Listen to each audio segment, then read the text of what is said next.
Good morning. Good morning. Sorry. And welcome to the press conference with Hasan in Gaza, the first film in this year's Concorso Internazionale. Please, I see people with headphones, but just in case someone need, there is translation, simultaneous translation into Italian. If I should say it in Italian, but I can't, to get it. But we will be having it in English. So welcome, and especially welcome, and thank you for being here. As you can see, Flavia Mazzarino, producer with Hasan in Gaza, and also of your three previous films. Attila Faravelli, if I say it correctly, and composer also of Afidai film, and also of another film that we had in competition recently, New Dawn Fades, that was here in Concorso. Simon Fisher-Turner, composer as well. Martin Arbeláez, assistant editor. And once again, always a pleasure to have in Locarno, Kamal Aljafari, 3 years after being here with Paradiso. I now know if 31 or XXX one? Oh, the title. Yes. So, 31? 30, I forgot myself now. 108. 31 or how you say it? 108 in Corti d'Autori.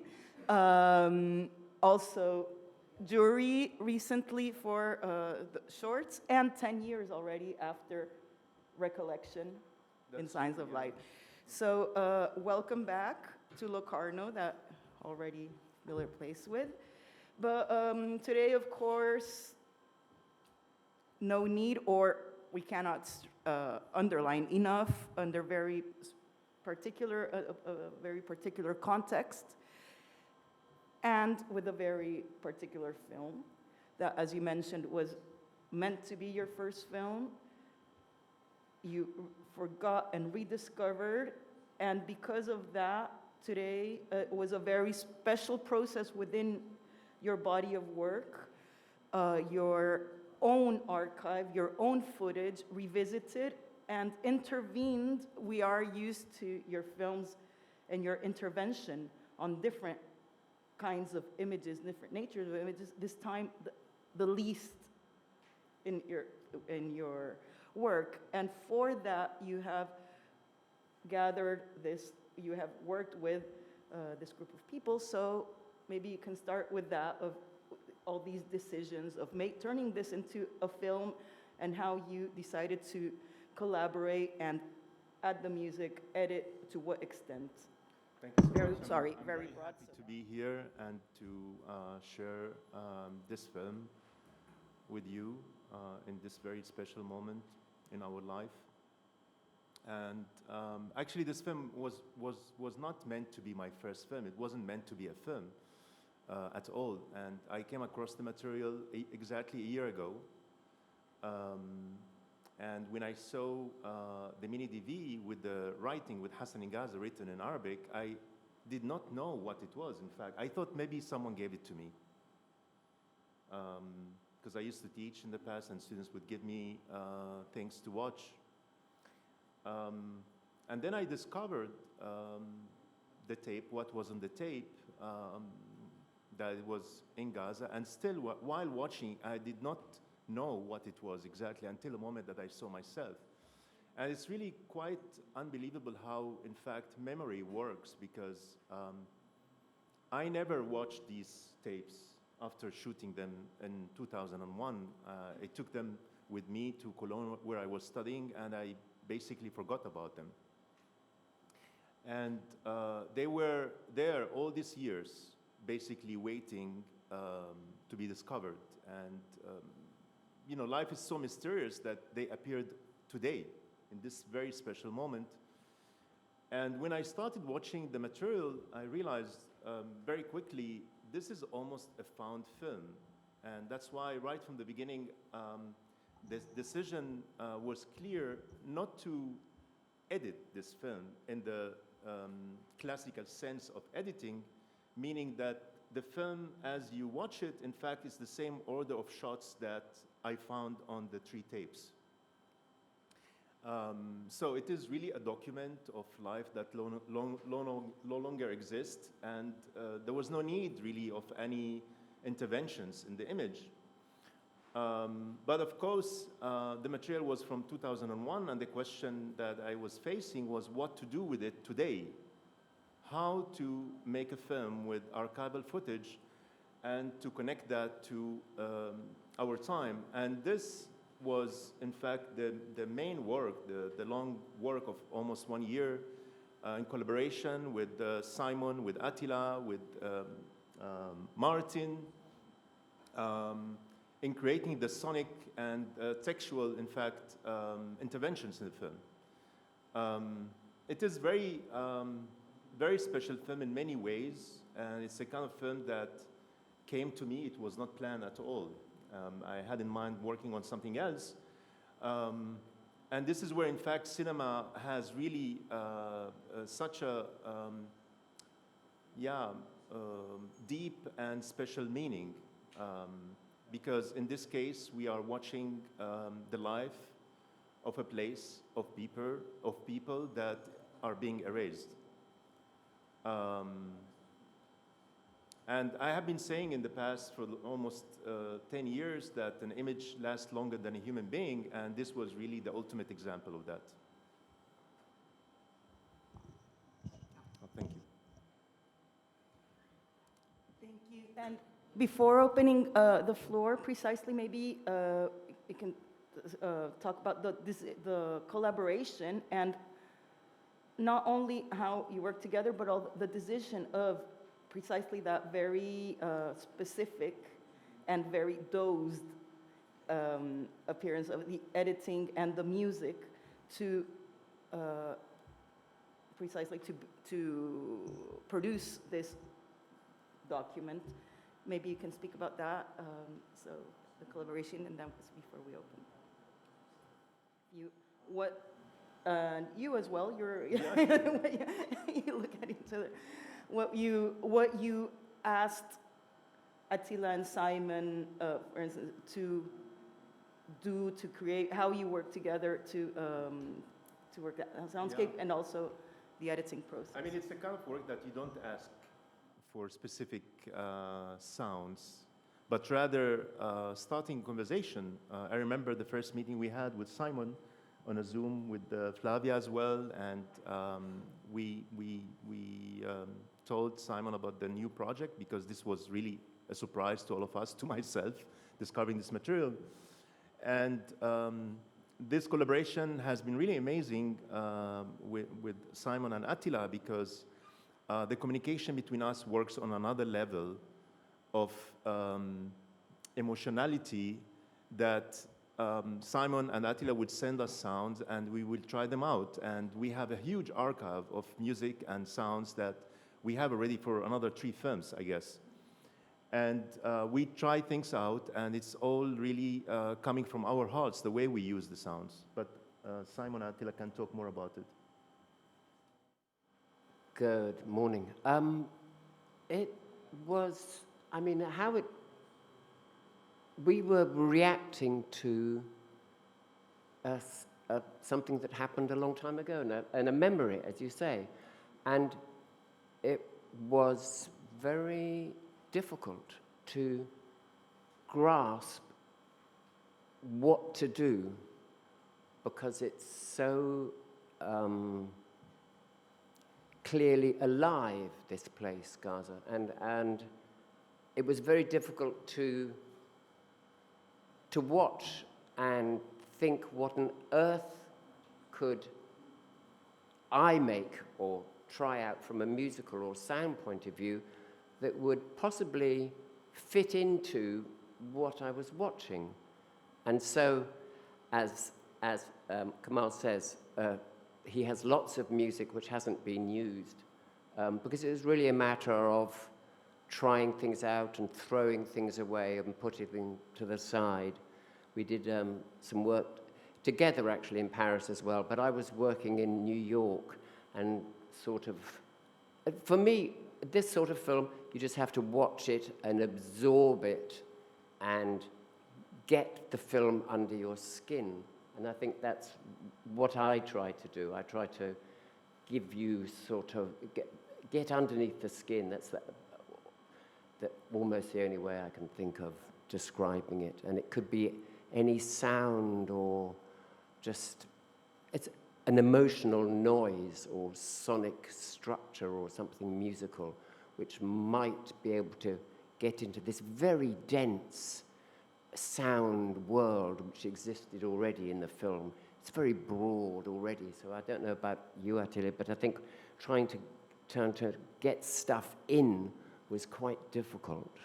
I think it's been pretty intense meeting in Paris and having this huge loud screen, and we were sitting in front of it, me, Simon, and Lucy Railton on the cello, and basically letting this scene talk to us and us playing on top of them without being too worried of being synchronized. And this way we produced a lot of material, but we also got into the images somehow. And for me, there was also kind of a technical step at the beginning of the production where I was kind of asked, even though it's not my job, I was asked to try and clean up the sound a little bit. And for me, this has also been pretty intense because the images and the sound were like direct. There was no sound engineer. The sound was on the camera. So I spent 1 month in my studio from time to time listening to the sound as it was, trying to apply some forensic audio processing in order to clean up the voices. And for me this was relevant because out of everything that I tried, the forensic one was working. And then I just put my mind into the idea of a composition for the movie after having listened to it in its raw form for 1 month. So I think I can say the same that I referred to when I was talking about Afidai Film, that there's a dream state, the way that you work with your movies and the connection to sound, something like in a dream. Thank you. And the other important collaboration that is also incredibly dosed, or particularly dosed, is, of course, the editing, the decisions of how to put this together. As you said, let it play as it is, but of course then how and what to edit, keeping it as slight as possible. So what was the idea behind when you were working together? I mean, it's really actually the most difficult question because I wondered when we were done with the film, what actually we have done all this time? Because in fact, there was no editing in the classical sense. We did some trimming sometimes, but there are a lot of scenes in the film that were kept as they are in their own length, and we were watching, and I think mostly it's the addition, the sound interventions that somehow was the editing of the film. Yeah, I think that the work was done like as Kamal has told, editing as less as possible, trimming here a bit there to have a more concise structure. But the real work of editing was this work of layers. You know, we had this raw footage that was, we knew that it had to be kept this way because it was a testimony of something amazing, of a life that is no longer there. But then we worked in sound layers in collaboration with all of the team, adding, taking out, and it was like more like an editing sound work that we did. There's Shirley, please. Ugo. Buongiorno, complimenti per il film. È proprio sul sonoro che è proprio sul sonoro la mia domanda. Le canzoni, come sono state... Perché Il film sembra un vecchio spettacolo di cantastorie, una storia che si racconta, immagini che sono state ritrovate e intorno qualcuno che canta delle canzoni. È un po' pasoliniano, però volevo dire come sono state scelte le canzoni.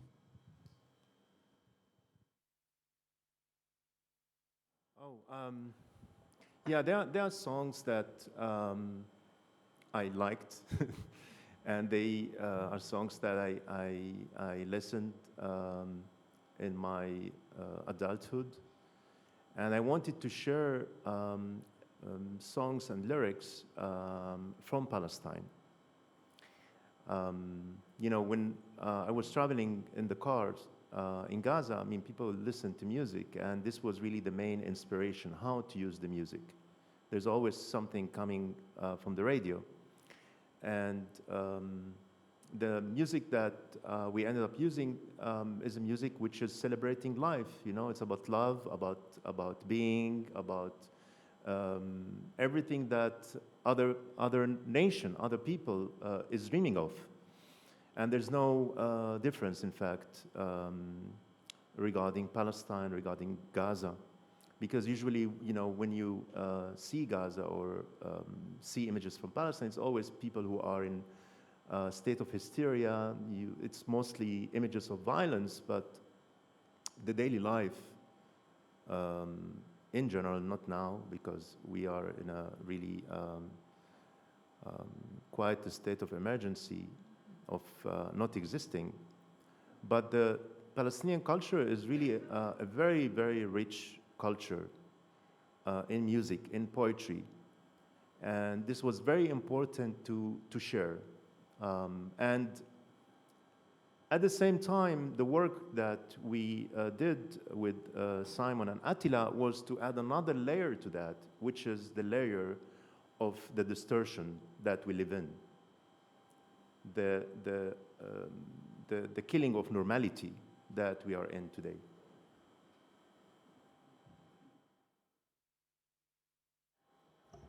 And I would like to ask Flavia, you have produced the previous films as well, and as we were saying, this is really very different in nature, and you're also working in your project of your first feature fiction. So as you were saying, something completely different, and this appears. Seems like I'm making my first film all the time. Yeah. So when you find this a year ago and decide, okay, we'll make a film, what was the biggest challenge in terms of production? I call Flavia. No, that's why I'm asking Flavia. That's why I'm asking Flavia. When he told me we had a new film and the film was already there, the film is done, when he found the tapes, I was like, I don't believe you. Then I had to watch it to understand that it was more or less true. And what our friend Alessandro Gagliardo that made the trailer said, this is a 0 degree of cinema, of a cinematic experience, of having all the elements very, very minimal and minimal intervention. The production is very light. It's more of a collaborative work. Then I really understood the film was already there. But it's so interesting that Kamal filmed it without the intention of making it a film, and then he preserved it as an archivist in a way without the intention of it becoming a film. And then suddenly, only on a third stage, this material resurfaces, but not as an archive, not only as a memory, something coming from the past, because it's just present. And when Kamal says in the end credits, I remember, we are living the same experience that Kamal has lived, of course, with our own bodies in a different way, but we are living it again in a very much like present moment and not nostalgic or melancholic or a moment that just reflects the past. And this was the moment Kamal found the material and the film, what Kamal says, the film, it's making itself. The film is already there, and then it's just the perfect moment and revealing moment that pretty much resonates with the images we are living today. And just realizing there are never enough images to prove the evidence of what's happening. And this is what we were discussing. We can find more images, and today we even produce more and more images, and this will never be enough for the government, for countries to open their eyes and actually do an action against what's happening. So, yeah. Thank you very much. Time is up, but we will have the Il film comincia con una poesia bellissima, dei versi di una bellissima poesia. Volevo sapere di chi fossero. Yeah, this is a very good question because, the challenge I had while making the film was how to bridge the past with the present. And I was listening to music, somehow looking for something that is related or something that I might use. And I found a very old LP, which was recorded in the 70s by musicians from Palestine. And this part that opens the film was actually opening the LP. And it was about the situation in Palestine in the 70s. Already is being said, our blood is being spilled. And in many ways, when I discovered this LP, I was so shaken because, once again, it's a reminder and the realization that we have been going through that for such a long time without anyone really truly paying attention and truly wanting to put an end to it and have the Palestinians live in dignity and peace. And using it was important because it talks also about today.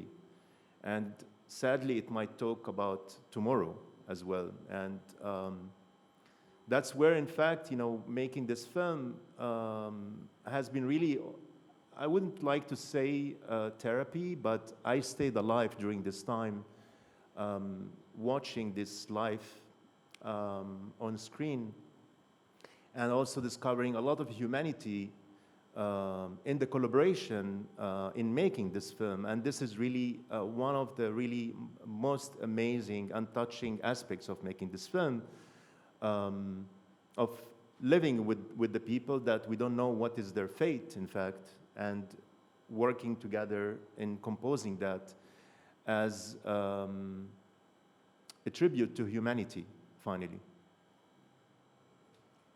Thank you very much. The conversation will continue today at the Spazio Cinema during the Q&A after the screening, the official world premiere that will take place at 2 p.m. in the FEVI, and then the conversation right next. And now, please stay for the next press conference of Phantoms of July, the second competition film. Thank you very much, Kamal, Flavia, Tila, Simon, Martin, and congratulations.